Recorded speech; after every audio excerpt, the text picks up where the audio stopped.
Hi guys, in this video I'm going to show you how you can delete your TikTok videos. Very easy, very simple. Let's launch a TikTok app.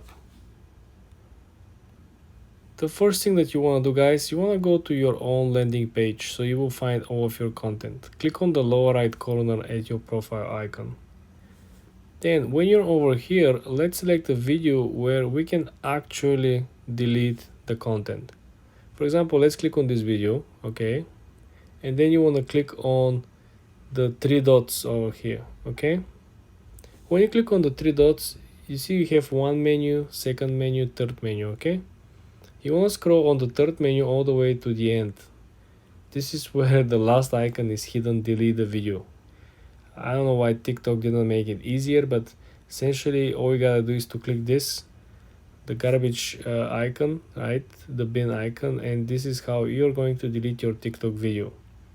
For more tips and tricks like this, guys, subscribe and of course come back for more.